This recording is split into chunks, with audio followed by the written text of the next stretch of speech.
Today we have this 1946 Smith Corona Clipper vintage portable typewriter. I'm going to show you how to use the functions and make sure they all work. This one's in excellent condition, very clean for being 76 years old. Almost like it's never been used. So when you're loading the paper, you want to make sure that these fingers, and you can adjust these paper holders. I like to keep them on the edge, right where those two are, and the margins are in the back here. So you want to make sure that this margin isn't too close to that paper finger, or else you can get stuck on it. The vibrator, when it goes up and down, you can get stuck on it if it's too close, if the margin is too close to that. And you want to make sure that it ends before this holder, or else you'll type over it and it'll get stuck on that.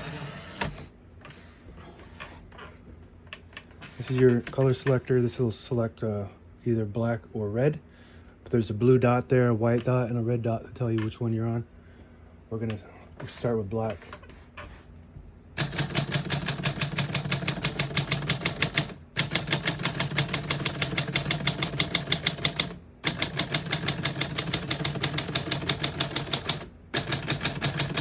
Once you hear the bell, you're at the end of the margin. You hit the line space, get you back to the beginning, and skips 1 or 2 spaces. Right now we have it on single, but if you want double, you just flip this switch forward and it'll skip 2 when you hit that line space. We're going to keep it on single for now and keep typing.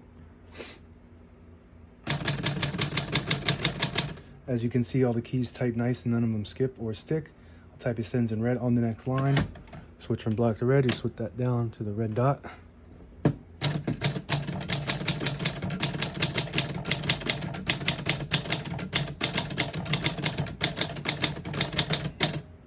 Very nice typing machine. It's a very popular machine. I think this is the only one I have in stock right now. Sold a lot of these. People love these ones. Got a classic feel to it, and it's got a classic look to it. And it's in excellent condition, so if you want a really nice typewriter, this is yours right now. If you can get it before somebody else does. It's also got Elite typeface, which prints 12 characters per inch. Most of them that I get are Pica, which prints 10, so these characters are a little smaller, allowing you to print more words on a page. To pull the paper out easier, there's a lever up above the right knob here. If you push that forward, it'll unlock the rollers underneath the platen, allowing you to pull the paper out easy or load thicker paper like carbon copy or cardstock. Make sure you flip that back before you load the next page, or else it won't load. You've got a shift on each side and a shift lock on the left there. To clear, you just hit that shift button again. Backspace on the left side of the keyboard here. That works good. Margin release, when you get to the end of the margin, there's a mechanism that locks the keys so you can't type, but if you hit that margin release, it'll allow you to get past that margin and finish the word at the end. Open the hood, you got both spools. All the brand new ribbon is loaded on the left side here. So it's pulling clockwise to the right. You can see it move. To change the direction, you just flip this switch down, and you can hear that click, and it'll start pulling to the left counterclockwise. We're going to keep that pulling to the right side.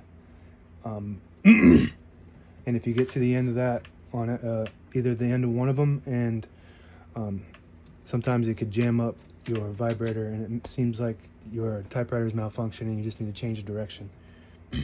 Touch control right here. The higher you go up, the harder the tension is when you hit the keys. The lower you go down, the less tension. You just don't have to hit them as hard to get it to print, and it doesn't bounce back as fast as a high tension. So that's fun to play with. Got a carriage release on each side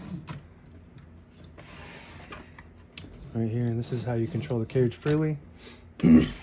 And it's got a locking mechanism, so when you put it in the case, this little lever, if you hold that down when you're pushing the carriage to the middle, it'll lock in the middle. That way you can carry it in the case without this banging around in there. And that's about it. Now available on eBay or Etsy. Search Brooksaw Antiques.